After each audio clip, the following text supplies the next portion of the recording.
Bom dia, mais uma manhã com Deus, priorizando a palavra de Deus. E nesta manhã do dia 1º de dezembro, nós vamos meditar de 2 Coríntios, do capítulo 4 ao capítulo 6. E que a paz do Senhor encha o teu coração nesta manhã.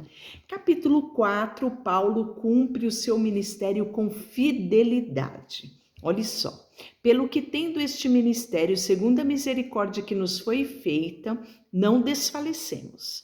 Pelo contrário, rejeitamos as coisas por vergonhosas se ocultam, não andando com astúcia em outras versões, engano, nem adulterando a palavra de Deus. Antes, nos recomendamos a consciência de todo homem na presença de Deus pela manifestação da verdade.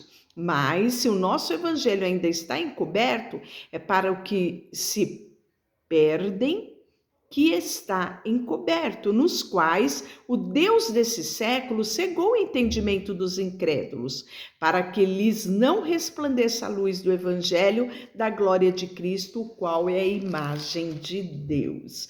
Porque nós não pregamos de nós mesmos, mas Cristo Jesus como Senhor, e a nós mesmos como os vossos servos por amor de Jesus. Porque Deus que disse, das trevas resplandecerá a luz. Ele mesmo resplandeceu em nosso coração para a iluminação do conhecimento da glória de Deus na face de Cristo, né?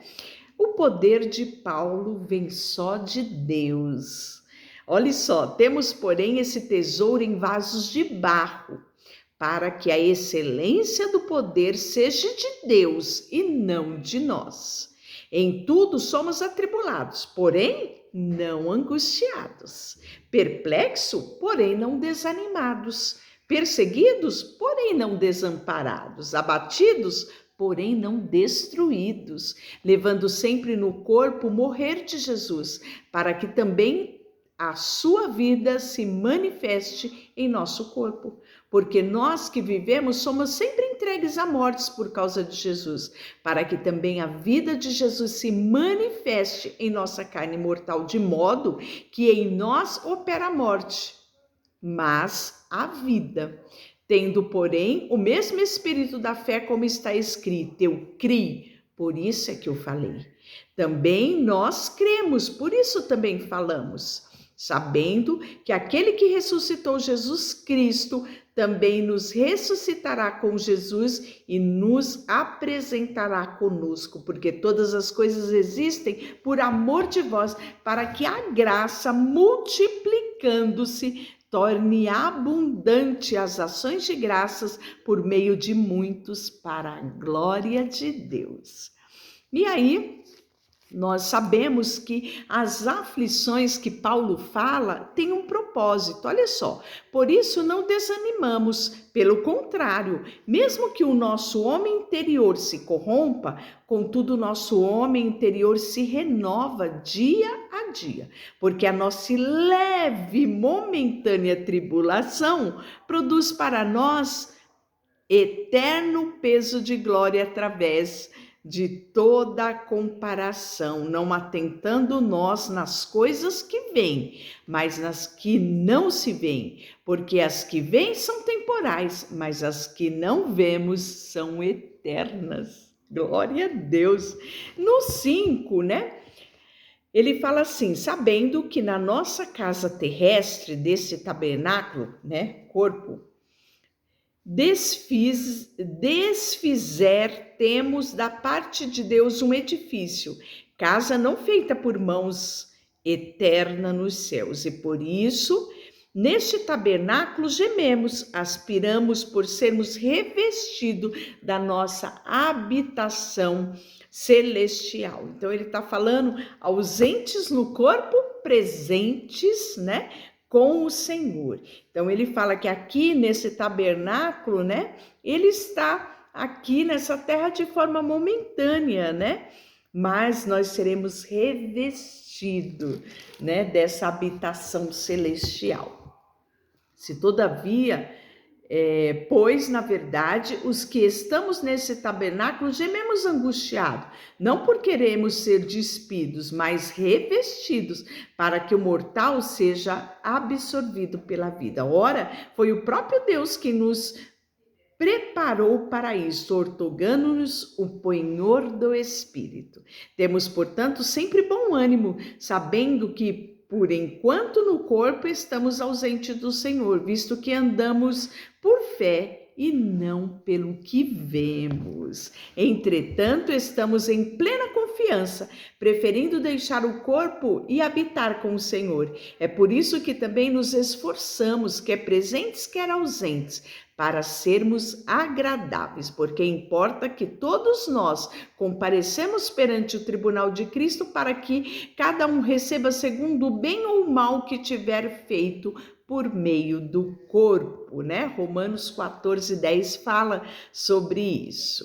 E aí nós vamos ver que Paulo fala sobre o ministério da reconciliação. Ora, tudo provém de Deus, que nos reconciliou consigo mesmo por meio de Cristo e nos deu o ministério da reconciliação, sabendo que Deus estava em Cristo, reconciliando-se consigo o mundo, não imputado aos homens as suas transgressões, e nos confiou a palavra da reconciliação, de sorte que somos embaixadores em nome de Cristo, como se Deus exortasse por nosso intermédio, em nome de Jesus Cristo, pois rogamos que vos reconcilieis com Deus. Aquele que não conheceu o pecado, ele o fez pecado por nós, para que nele fôssemos feitos justiça de Deus. E aí no capítulo 6 ele continua,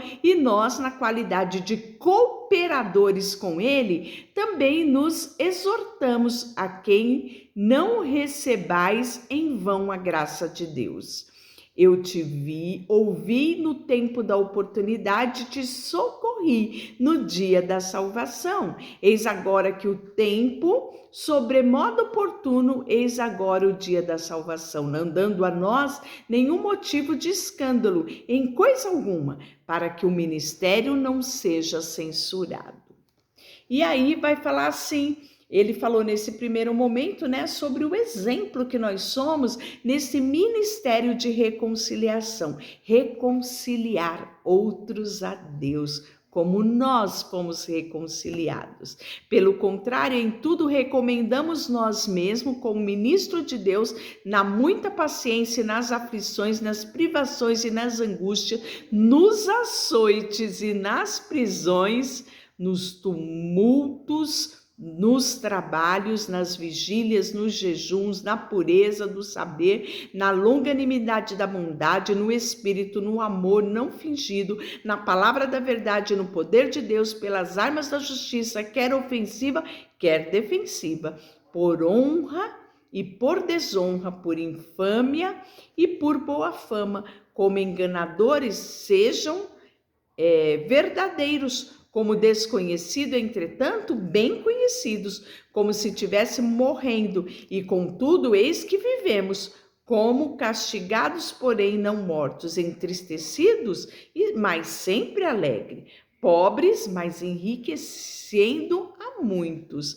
não tendo, mas possuindo tudo. Este é o evangelho, né? E aí ele fala de pagar com amor. Olha só. Para vós outro, ó Coríntio, abre-se os vossos lábios e alarga-se o vosso coração. Não tendes limite em nós, mas estáis limitado em vossos próprios afetos. Ora, como justa retribuição, falo-vos como filho.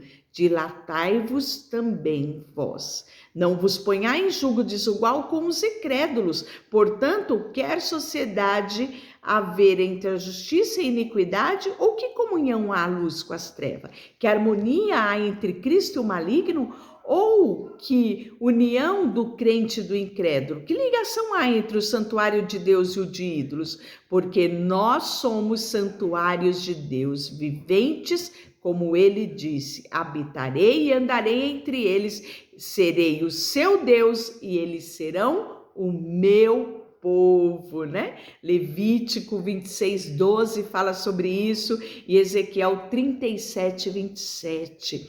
Por nisso, retirai-vos do meio deles, separai-vos, diz o Senhor, e não toqueis em coisas impuras, e eu vos receberei. Serei vosso pai, e vós sereis para mim filhos, filhas, diz o Senhor Deus Todo-Poderoso, né? 1 Samuel 7:14, 1 Crônicas 17:13 fala a respeito disso. Deixa eu orar por você. Senhor, nesta manhã, queremos entregar a Ti o nosso coração. Queremos todos os dias que o Senhor ministre não só a Tua palavra, mas que ela penetre em nós, Senhor, e sejamos transformados de glória em glória. Eu te agradeço por tudo, em nome de Jesus. Amém. Deus te abençoe.